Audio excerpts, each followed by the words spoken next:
Alrighty, now I read this article and thought to myself, this has to be like a joke. Again, onion fake. No, this isn't. Quickly determined that. And the next thing that popped up in my head immediately was the Terminator movies. Arnold Schwarzenegger. Skynet. Robots taking over. I thought I was reading legislation being created like after however the Terminator series ends, when humans finally take back over Earth and that sort of thing.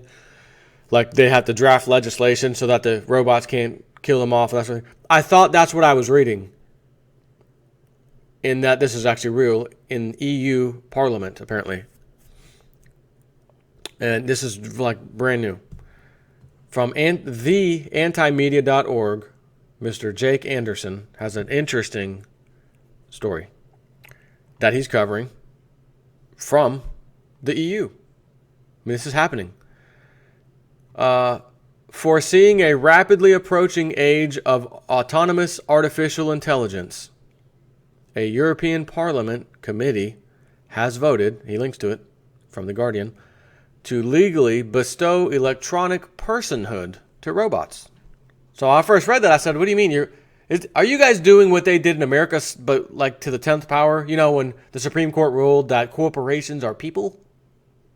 Is that what we're doing here? Robots are people. Robots get personhood. Like, what is this? That's the first thing that hit me. The status includes a detailed list of rights. So the robots have rights. Interesting. Responsibilities. They have responsibilities. Regulations. I get that. And a kill switch. Kill switch. You mean so they can't take over the world and kill us off? Interesting. The committee voted by 17 votes to 2, with 2 abstentions, to approve a draft report written by Luxembourg MEP Mehdi Dolval, who believes, quote, robots, bots, androids, and other manifestation of artificial intelligence will spawn a new industrial revolution. She wants to establish a European agency to develop rules for how to govern artificial intelligence behavior. Specifically, she writes about how increased levels of autonomy in robot entities will make usual manufacturing liability laws insufficient. It will become necessary, the report states, to be able to hold robots and their manufacturers legally responsible for their acts. Now, I'm sorry, I gotta cut in here. Order in the court. Why is the robot the only one being quiet? Everyone else sit down. Order in the court. We find the robot guilty on 3 charges of manslaughter, first-degree manslaughter. Robot, you will be sentenced, because we don't want to kill life. We don't like killing life. We're scared to go down that path these days. We're going to sentence you to life in prison, taxpayer expense, for your crimes against these humans. The robot will try to argue, but Your Honor, the humans are causing the problems on the earth. The humans need to become extinct. And I'm just doing my job to save the planet Earth. To which we would reply, what the hell are you talking about? We're doing fine here. You just want to kill us off and keep the resources to yourself. I'm sure. We could put a robot in court? Is he going to, you going to stand... He's probably going to have in his memory downloaded every single lawsuit case on the face of the earth downloaded so he can refer to his case law and get himself out of life in prison. He'll be so smart that even though he or she or it did the crime, because remember, we got transgenders now. Do you want to be a he, a she, a shim? What do you want to be? We'll have robots, so we'll have to now figure out legally, what do you want to be called? Do you want to be a he robot, a she robot, or just a bot? Or a robot? Or would you like artificial intelligence better? What do you want? We got to approach them properly now. Politicalize everything. Be politically correct. Robot, are you a male or female? I am neither. Okay, you're neither. Mr. Neither, could you step... Anyways. Sounding at times like a governmental whisper of Isaac Asimov's 3 Laws of Robotics, the report states, and this is in this like the movie I, Robot 2, you can kind of put that in, the 10 Commandments of Robotry. A robot may not harm humanity or by inaction allow humanity to come to harm. The rules will also affect artificial intelligence developers who, according to the report, will have to engineer robots in such a way that they can be controlled. This includes a kill switch, a mechanism by which rogue robots can be terminated. You're terminated. Really? Can be terminated or shut down remotely. The report acknowledges that robots and automation continue to intrigue on the human workforce, while noting that in certain instances, the cleanup of industrial waste and toxic pollutants, for example, this will be advantageous. However, she does not believe robots will completely replace humans in the near future. She believes they will work together. Despite this optimistic note, she issues a stern warning. She says, ultimately, there is a possibility that within the space of a few decades, artificial intelligence could surpass human intellectual capacity in a manner which, if not prepared for, could pose a challenge to humanity's capacity to control its own creation, and consequently, perhaps also to its capacity to be in charge of its own destination and to ensure the survival of the species.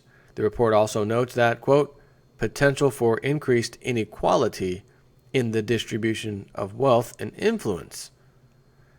This echoes a different warning issued by Stephen Hawking. I thought it was Stephen Hawking.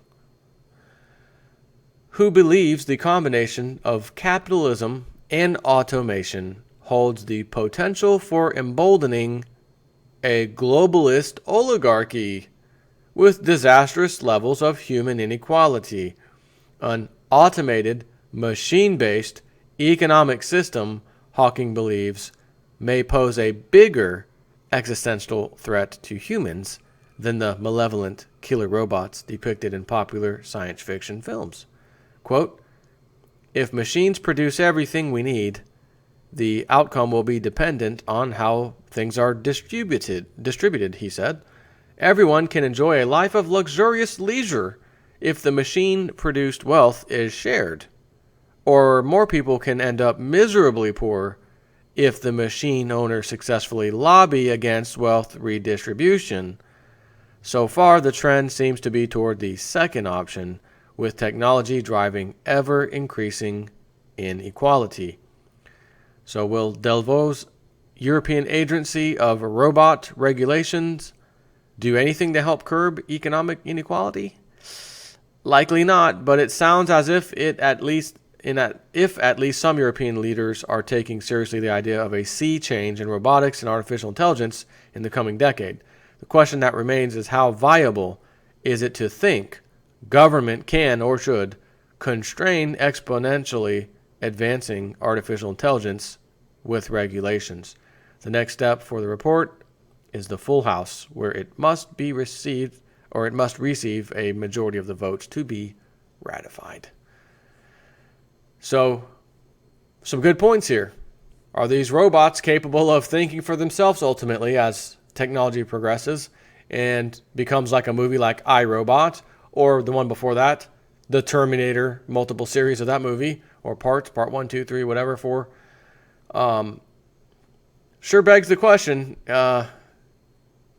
if they could do that. And the answer, again, once you get to a certain level in technology and then you advance, there's only, you can keep advancing. These things are going to be able to, you would never know that it's not, for example, if it was like an iRobot, you would think this thing knows everything, can answer every question you have, seems completely normal, does the same stuff every day. But could it actually change its own programming and decide for whatever purposes, humans are the disease and we robots are the cure, kind of a thing? I don't see why not, why it couldn't happen. And then we have the other issue, like they said, like Stephen Hawking especially. All this stuff benefits the giant multinational corporation type of industries. More robotics, less humans, more garbage to output faster and faster. You humans are too slow. You cost too much. You're getting sick. You're collecting unemployment. You're collecting workers' comp. You're making my insurance go up. I've had it. Give me some damn robots. That's how easy that's going to be. And then for each of those persons you fired, where do they go? On the unemployment line, on the free government handout line. So, like I said, the second choice, which is the globalists oligarchy keeps massive amounts of wealth, while the rest of us who help feed them their money to become what they've become, we're no longer useful to them. Have a nice day. Piss off. Go get in the welfare line. And if you get out of line and piss us off, we'll just turn your chip off. Like Rockefeller told Aaron Russo. The people get out of line, we just turn the chip off. You're not a citizen, you're nothing, you have no trace of it, you don't believe you're an illegal alien, get out of the country. I changed my mind. I'll get back in line and I won't protest. Sorry about that, Mr. God and Goddesses, Rockefellers, and everybody else. Sorry for getting out of line. I didn't realize you guys were that powerful. I'll just shut my mouth and get back in line so I can at least live on scrap. I mean, you're all scraps and crumbs. So, yeah. But then again, history says if that happens to that extent, it won't be too long before the people revolt. I was telling you about a show I was watching a little while back. South America, they're searching for the treasure of the Trinity, Treasure Quest or whatever's the name of the show. And during the show, they're talking about how the Catholic Church, the Jesuits, came down, set up their monasteries, and had them people that are basically taking all their wealth. They found gold and silver bar casting, the castings where they would make them, smelt them. But of course, they're looking for the treasure. But they would always tell you a little bit of history throughout the show as it's going and progressing. Oh, yeah, in the 1700s this happened, and I heard this one where the wealthy Jesuits came in, became extremely wealthy on the backs of the local indigenous peoples, and at some point, the indigenous people said, "We've had enough," revolted, killed a bunch of them, burned places down, and then okay, if everybody settle down, let's try to fix things. Let's be a little better, let's be better neighbors. So what happened? Tiny group of men, massive amounts of power on the backs of other people who said, first of all, this is our land. You came to us, and now you're filthy rich and we're poor. What's happening here? What do we see in America?